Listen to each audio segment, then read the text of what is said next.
અમદાવાदથી Kapodra police પાસેથી મળતી વિગત પ્રમાણે તારીખ 14/8/2024ના સાંજના સમયે ઉમેશભાઈ ભગવાનભાઈ પટેલ નામના એક વ્યક્તિ હતપ્રભ હાલતમાં કાપોદ્રા પોલીસ સ્ટેશન પહોંચ્યા હતા અને તેમને કાપોદ્રા પોલીસની ટીમને પોતાની આપવીતી જણાવી હતી। તેમણે કહ્યું કે આજથી 8 મહિના પહેલાં મને પૈસાની ખૂબ જ જરૂરિયાત પડી હતી, જેથી મારા ઓળખીતા કમલેશભાઈ રતનભાઈ ચંદેલ પાસેથી પૈસાની માંગ કરી હતી। ત્યારે કમલેશભાઈએ મારી મજબૂરીનો ફાયદો ઉઠાવી ₹20,000ના 20% વ્યાજે પૈસા આપ્યા હતા। જે પૈસા તેણે 26,000 જેટલા ચૂકવી આપ્યા હતા, છતાં 30,000ની માંગ કરવામાં આવી હતી અને ફોન પર ગાલ ગચોલ કરી હેરાન કરતા હતા અને આટલેથી ન અટકતા 2 વખત માર પણ માર્યો હતો અને ઘરના સભ્યોની હાજરીમાં પૈસાની પઠાણી ઉઘરાણી કરતા હતા। છેલ્લા 2 દિવસથી તેઓ આ પૈસાની ઉઘરાણીથી કંટાળી પોતાના ઘરે ગયા નથી। મજબૂરીના કારણે ઉમેશભાઈએ કહ્યું કે હું પૈસા આપી શક્યો નથી અને હવે હું ઘરે પણ જઈ શકું તેમ નથી અને નાસીપાસ થઈ પોતાને આપઘાતના વિચારો આવતા હોય તેઓ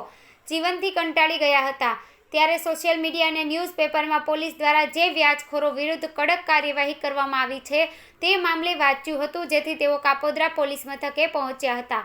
કાપોદ્રા પોલીસે પણ તાત્કાલિક જ ઉમેશભાઈની ફરિયાદ નોંધી ઉઘરાણી કરતા કમલેશ રતન ચંદેલની ધરપકડ કરી હતી। 24 વર્ષીય કમલેશની સીમાડા નાકા પાસેથી પોલીસે ધરપકડ કરી હતી। વ્યાજખોર કમલેશની ધરપકડ થઈ જતાં ઉમેશભાઈએ કાપોદ્રા પોલીસની ટીમનો આભાર વ્યક્ત કર્યો હતો અને કહ્યું હતું કે જો તમે ન હોત તો આજે હું આ જિંદગી ટૂંકાવી લેત। ગઈકાલે કાલે કાપોદ્રા પોલીસ સ્ટેશનમાં ફરજ ઉપર હાજર હતા। તે દરમિયાન આશરે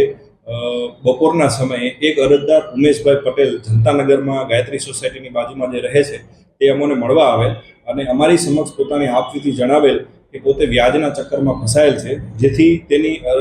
રજૂઆત સાંભળી। રજૂઆત પ્રમાણે આ ઉમેશભાઈ પટેલ પોતે રત્ન કલાકાર છે અને મૂળ અંકલેશ્વરના છે અને ઘણા સમયથી અહીં જનતાનગરમાં તેના માતા અને તેના ભાઈ સાથે રહે છે। પોતે પોતાની આપવીતીમાં એવું જણાવેલું કે આજથી 6 મહિના પહેલાં પોતે ખૂબ જ બીમાર હોય, ડાયાબિટીસના પેશન્ટ હોય અને શારીરિક રીતે થોડાક અશક્ત હોય, જેની દવા માટે તેણે જે તે વખતે જે કારખાનામાં કામ કરતા હતા ત્યાંથી 20,000 રૂપિયા જેવી રકમ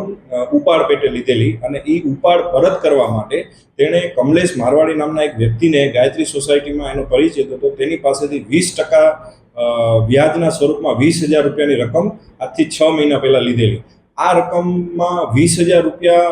20% લીધા, એમાં પ્રથમ મહિનેથી 4,000 રૂપિયા કાપી અને 16,000 રૂપિયા જેવી રકમ આ કમલેશ મારવાડીએ આ ફરિયાદીને આપેલી। ત્યારબાદ એણે દર મહિને 4,000 રૂપિયા વ્યાજ ચૂકવતા 3 થી 4 મહિના સુધી 4,000 રૂપિયા વ્યાજ ચૂકવું, પછી 1 મહિને 5,000 રૂપિયા વ્યાજ ચૂકવું, એમ કરીને ટોટલ 25,000 રૂપિયા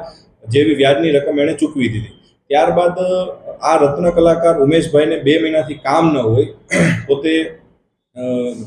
શારીરિક રીતે બીમાર રહેતા હોય, જેથી કામ કરી શકે એવી હાલતમાં ન હોય, જેથી ઘરે હોય, તેથી આ વ્યક્તિ વારંવાર આ કમલેશ મારવાડી વારંવાર તેની ઉઘરાણી કરતા હોય અને ઉઘરાણી કરવા સમયે 2 થી 3 વાર એને માર પણ મારવામાં આવેલો અને આજથી 3 દિવસ પહેલાં આ કમલેશ મારવાડી એના ઘરે જઈ અને ઘરે જઈને એના માતા અથવા ભાઈ અને આ રત્ન કલાકાર ઉમેશભાઈને ખૂબ ધમકાવેલ, જેથી આ રત્ન કલાકાર ઉમેશભાઈ પોતે 3 દિવસ પહેલાં ઘર બહાર છોડી અને જતા રહેલા અને સતત ટેન્શનમાં પોતે એક તો શારીરિક રીતે અશક્ત, ડાયાબિટીસના પેશન્ટ અને ખૂબ જ અશક્ત રીતે જતા રહેલા અને ખૂબ ખરાબ વિચાર આવતા આત્મહત્યા સુધીના વિચારો પોતાને આવેલા, કેમ કે એક સાઈડ પોતાની શારીરિક તકલીફ અને બીજી સાઈડ આ વ્યાજનું જે ખૂબ જ ટોર્ચર થતું હતું તેના હિસાબે એને સતત સુસાઇડ કરવાના વિચારો આવી રહ્યા હતા। એ દરમિયાન આ જે પોલીસ કમિશનર શ્રી સુરત શહેરનો અભિગમ છે કે એક મોકો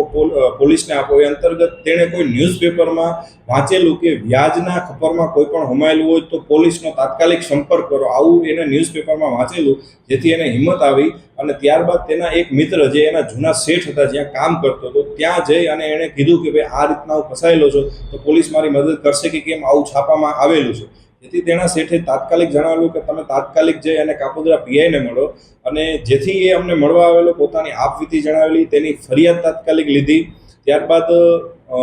1-2 દિવસથી પોતે જમેલા પણ ન હોય એવું માલુમ પડતું, તેથી પોલીસ સ્ટેશને એને શાંતિથી જમાડ્યા, તેનું કાઉન્સિલિંગ કર્યું, ખૂબ જ રડતા હતા, એનું વ્યવસ્થિત સી ટીમ દ્વારા અમારા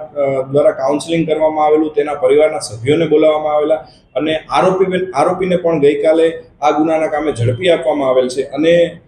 ત્યારબાદ આ વ્યક્તિ થોડાક શારીરિક રીતે અશક્ત હોય, જેથી પોલીસના પરિચિત એક કારખાના દ્વારા બોલાવી અને આવતી જન્માષ્ટમી પછી એને એક કારખાને કામ પણ પોલીસ દ્વારા અપાવવામાં આવેલ છે।